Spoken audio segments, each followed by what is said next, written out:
नमस्कार दोस्तों, स्वागत है आपका ज्योति की फैमिली में। मुझे 3-4 दिन से भयंकर कोल्ड और कफ हुआ है, इसलिए मैं चुन्नी बांध के ही थोड़ा डस्टिंग कर रही हूँ। वैसे तो मेड आके करेगी, लेकिन सुबह सुबह की डस्टिंग ज़रूरी होती है, इसलिए मैंने कर ली। बच्चे मेरे स्कूल चले गए, वो कुछ नाश्ता करके नहीं गए क्योंकि आज उनका पेपर था। वो 12:30 बजे तक वापस आ जाएंगे। तो मैंने सोचा कि मैं अपने और अपने पतिदेव के लिए ही नाश्ता बना लेती हूँ बच्चों के स्कूल जाने के बाद। तो आज मैंने चीला फैला लिया, इजीली बन जाता है, हमें अच्छा भी लगता है। आज मेरे को बच्चे बोल गए थे मम्मी पालक पनीर बनाना, तो मैंने पालक पनीर बनाने के लिए पालक तो ले ही लिया था सुबह ही, लेकिन पनीर मैं घर का ही बना रही हूँ। ये देखिए, मैंने दूध को दही से फाड़ के उसका पनीर निकाला है। घर का पनीर टेस्टी भी होता है और हेल्दी भी रहता है, सही रहता है, तो मैं घर का ही ज़्यादातर यूज़ करती हूँ। मैंने चीला फैलाते फैलाते ही पनीर निकाले। देखिए मेरा पनीर बन के तैयार हो गया। अब मैं इसे फ्रिज में रख दूँगी सेट होने के लिए।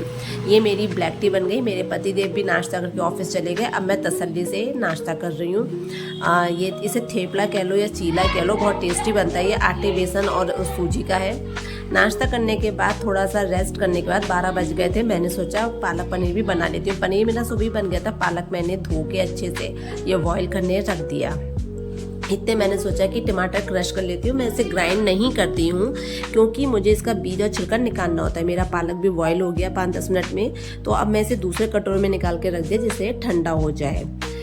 तो जितने ये पालक ठंडा होगा, मैंने सोचा इतने में ग्रेवी ही बना लेती हूँ। तो मैंने ग्रेवी बनाने शुरू कर दी। देखिए मेरी ग्रेवी बन गई। मैं एक सीक्रेट इंग्रेडिएंट्स बताऊँ, मैंने इसमें 1 चम्मच बेसन डाला है। इससे इसका ग्रेवी का टेक्सचर जो है वो गाढ़ा रहता है और टेस्ट भी अच्छा आता है।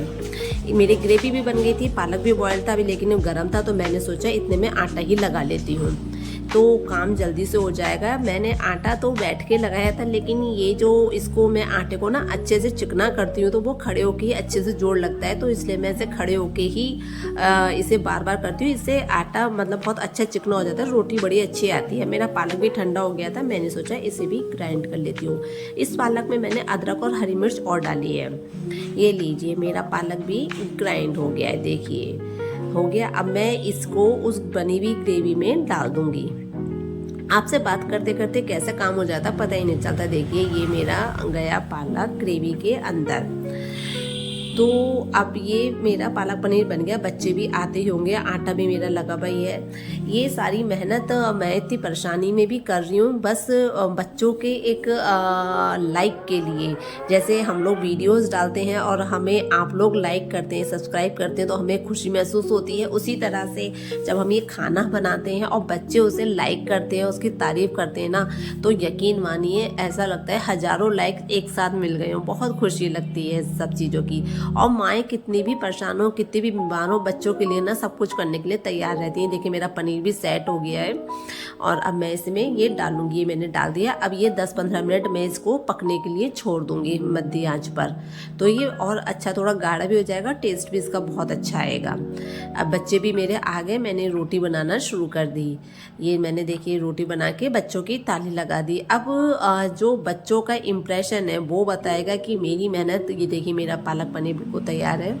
ये थाली लग गई। अब मेरी बिटिया और बेटे क्या कहते हैं, वाह मेरी बेटी को बहुत पसंद आया, उसने लाजवाब बोल दिया। बस मेरी मेहनत हो गई सफल, मेरे बेटे को भी बहुत पसंद आया। बताइए ऐसा होता है ना, बच्चे खाने की तारीफ करें तो सारा दिन की थकान परेशानी सब एक तरफ, और बच्चों की तारीफ और सुख से खाने का चैन जो माँ को मिलता है ना, वो और किसी उसमें मिल ही नहीं सकता। सही है ना, बताइए जरूर। बाय।